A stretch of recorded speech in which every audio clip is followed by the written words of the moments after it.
आज का पहला पाठ गलातियों के नाम संत पौलुस का पत्र, अध्याय 3, पद संख्या 1 से 5। क्या आपको संहिता के कर्मकांड के कारण आत्मा का वरदान मिला या सुसमाचार के संदेश पर विश्वास करने के कारण? आए ना समझ गलातियों, किसने आप लोगों पर जादू डाला? आप लोगों को तो सुस्पष्ट रूप से यह दिखलाया गया कि यीशु मसीह क्रूस पर आरोपित किए गए थे।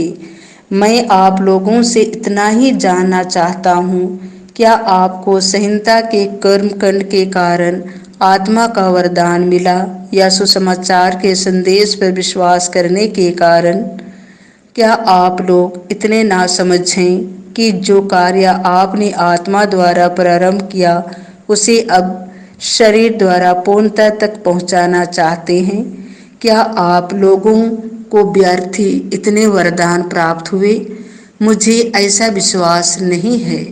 जब ईश्वर आप लोगों को आत्मा का वरदान देता है और आपके बीच चमत्कार दिखाता है, तो क्या वह संहिता के कर्मकांड के कारण ऐसा करता है अथवा इसीलिए कि आप सुसमाचार के संदेश पर विश्वास करते हैं? संत लूकास के अनुसार पवित्र सुसमाचार, अध्याय 11, पद संख्या 5 से 13। मांगो और तुम्हें दिया जाएगा।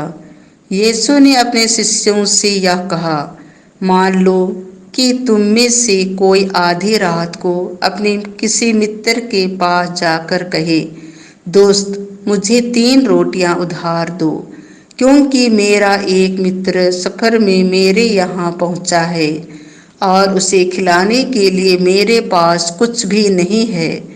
और वह भीतर से उत्तर दे, मुझे तंग ना करो, अब तो द्वार बंद हो चुका है, मेरे बाल बच्चे और मैं हम सब बिस्तर पर हैं, मैं उठकर तुमको नहीं दे सकता। मैं तुमसे कहता हूँ, वह मित्रता के नाते भले ही उठकर उसे कुछ ना दे, किंतु उसके आग्रह के कारण वह उठेगा और उसकी आवश्यकता पूरी कर देगा। मैं तुमसे कहता हूँ, मांगो और तुम्हें दिया जाएगा, ढूंढो और तुम्हें मिल जाएगा, खटखटाओ और तुम्हारे लिए खोला जाएगा। क्योंकि जो मांगता है उसे दिया जाता है, जो ढूंढता है उसे मिल जाता है, और जो खटखटाता है उसके लिए खोला जाता है। यदि तुम्हारा पुत्र तुमसे रोटी मांगे तो तुम में ऐसा कौन है जो उसे पत्थर देगा? अथवा मछली मांगे तो मछली के बदले उसे सांप देगा? अथवा अंडा मांगे तो उसे बिच्छू देगा? बुरे होने पर भी यदि तुम लोग अपने बच्चों को सहज ही अच्छी चीजें देते हो, तो तुम्हारा स्वर्गीय पिता मांगने वालों को पवित्र आत्मा क्यों नहीं देगा?